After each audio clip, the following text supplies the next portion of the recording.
I think हमें एक चीज़ highlight करनी चाहिए और यह है Greco Indian culture. Binge watch and learn about history on Ask Abhijit Clips. Subscribe now. तो जैसे कि हमने कहा कि इंडिया से लोग माइग्रेट हुए हर जगह यूरोपियंस में, but Alexander the great, Sikandar वापस लौट आया इंडिया तक। बहुत इंटरेस्टिंग एंगल है ये उनकी स्टोरी पर। जो भी दुनिया को अलेक्जेंडर के बारे में पता है वो वेस्टर्न पर्सपेक्टिव से पता है, जो यूरोपियन स्कॉलर्स ने अलेक्जेंडर के बारे में लिखा। पर इंडियन स्कॉलर्स ने अलेक्जेंडर के बारे में क्या लिखा, क्या बोला, शायद कुछ भी नहीं। तो ये समझा दो सर हुआ क्या था, और फिर ग्रेको इंडियन कल्चर की शुरुआत कैसे हुई थी। तो जब भी कोई कॉन्फ्लिक्ट होता है, कोई लड़ाई होती है, तो उसके बारे में उसमें क्या एक्चुअली हुआ था वो जानने के लिए दोनों साइड की राय देखनी चाहिए हमें।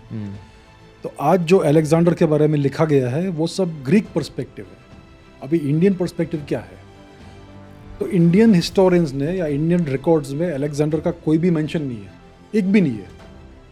और अजीब बात यह है कि अलेक्जेंडर का जो जनरल था सेल्यूकस निकेटर, उसके बारे में बहुत कुछ लिखा गया है इंडियन सोर्सेज में, एंशिएंट इंडियंस उस टाइम के सोर्सेज में। तो ताज्जुब होता है कि अलेक्जेंडर के बारे में कुछ नहीं लिखा, लेकिन उसके जनरल के बारे में काफ़ी कुछ लिखा। तो ऐसा लगता है कि उस टाइम की इंडियंस की आंखों में अलेक्जेंडर कुछ नहीं था, लेकिन सेल्यूकस निकेटर इम्पोर्टेंट था, क्योंकि अलेक्जेंडर की मृत्यु के बाद सेल्यूकस निकेटर ने उसका साम्राज्य का शासन संभाला, और उसने भी फिर इंडिया को इन्वेड करने की कोशिश की। थोड़ी बहुत लड़ाई की उसने चंद्रगुप्त मौर्य से, फिर दोनों की अग्रीमेंट हो गई, और चंद्रगुप्त ने सेल्यूकस निकेटर की बेटी को अपनी पत्नी की तरह स्वीकार किया, और दोनों फिर फैमिली बन गए और उनकी अलायंस बन गई। और चंद्रगुप्त मौर्य ने उसको सेल्यूकस को 500 हाथी दिए एज ए गिफ्ट, जिसको लेकर वो फिर उसने बड़ा एक किंगडम बनाया। तो ये हिस्ट्री इंडियन सोर्सेज बताते हैं, लेकिन अलेक्जेंडर के बारे में कुछ नहीं बताते हैं। और जब ये बहुत बड़ी लड़ाई हुई सपोजिटली अलेक्जेंडर और इंडिया के बीच में, तो ये सप्त सिंधु रीजन में हुई थी। वहाँ पर तक्षशिला यूनिवर्सिटी थी हमारी बाजू में ही, इतने बड़े बड़े विद्वान थे वहाँ पर, उन्होंने कुछ क्यों नहीं लिखा उसके बारे में। तो थोड़ा आश्चर्य होता है और थोड़ा क्वेश्चन उठता है कि अलेक्जेंडर का एक्चुअल रोल क्या था, उसने इतनी बड़ी लड़ाई की थी या क्या हुआ उसका।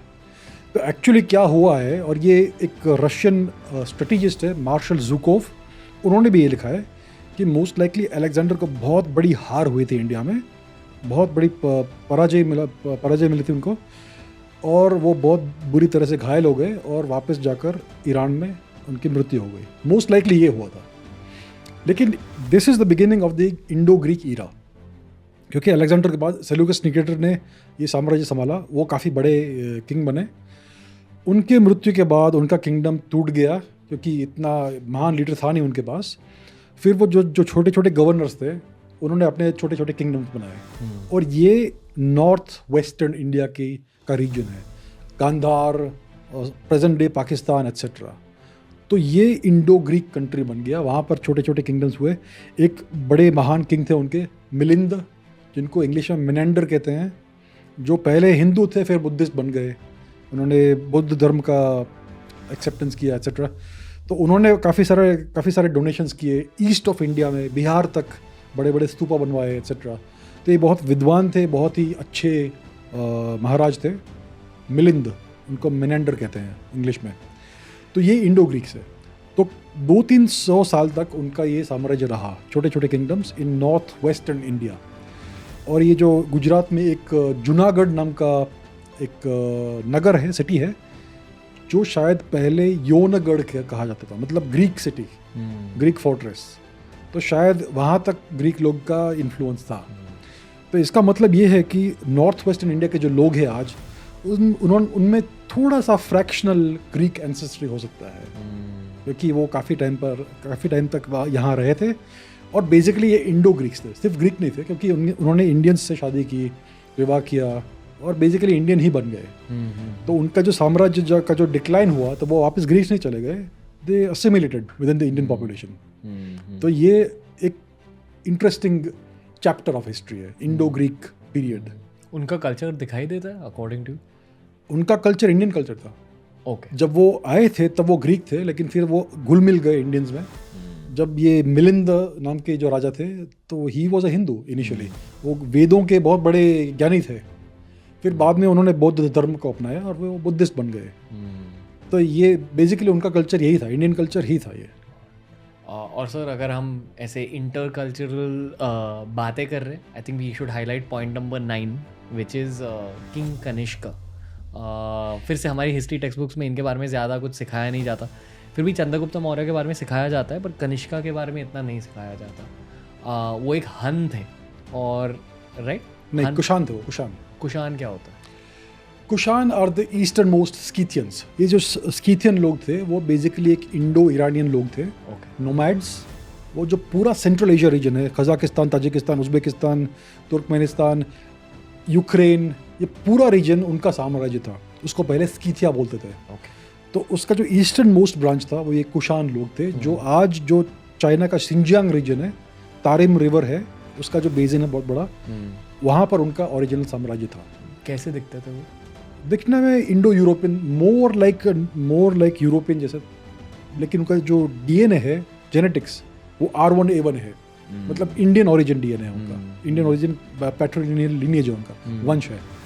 तो ये फिर कुछ 2200 साल पहले ये कुषाण इंडिया में आए एज इन्वेडर्स, और उन्होंने नॉर्दर्न इंडिया को कब्जा किया धीरे धीरे। शुरुआत में गांधार में बसे वो लोग, फिर धीरे धीरे साउथ में आए, सदर्न इंडिया, मतलब नॉर्दर्न हाफ ऑफ इंडिया, उनमें उधर उन्होंने अपना साम्राज्य बनाया। उनके सबसे महान किंग थे, सबसे महान उनके एम्परर थे कनिष्क।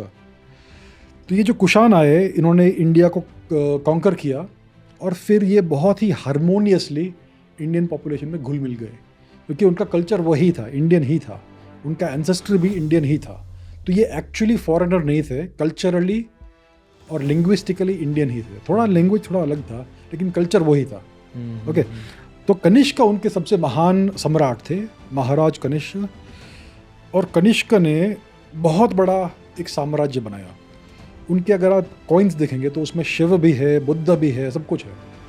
उनका जो साम्राज्य था वो कैस्पियन सी और अराल सी को टच करता था, और all the way up to Bihar था, पटना, पाटलिपुत्र एट्सेट्रा, पूरा गांधार था। और उन्होंने पूरा शिंजियांग जो आज का है वो भी वापस कॉन्कर किया चाइनीज़ लोग से। तो बहुत ही बड़ा एम्पायर था उनका, और ये बहुत बड़े कल्चर के प्रोपोनेंट थे। उन्होंने बुद्धिस्ट कॉन्फ्रेंसेस करवाई कश्मीर में एट्सेट्रा, और इंडियन कल्चर का किसी ने भी इतना प्रोपोगेट नहीं किया होगा जितना कनिष्क ने किया। उन्होंने silk route transmission of Buddhism शुरू किया। और ये सिर्फ बुद्धिज्म नहीं था, हिंदुइज्म भी था, क्योंकि चाइना में सारे के सारे हिंदू गॉड्स गॉडेसेस मिलते हैं आपको पुराने ज़माने में। तो कनिष्क ने इतना एक्सपोर्ट किया इंडियन कल्चर को कि पूरा चाइना और ईस्टर्न एशिया बुद्धिस्ट बन गया, हिंदू/बुद्धिस्ट।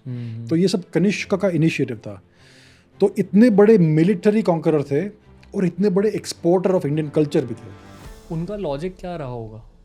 उनका लॉजिक था कि national interest, further India's national interest beyond India's borders, make the world a more civilised place for Indians and a better welcoming place for Indians. Most likely उनका यही था। ये भी जियोपॉलिटिक्स खेल रहे थे। ये भी जियोपॉलिटिक्स ही है, यस, करेक्ट।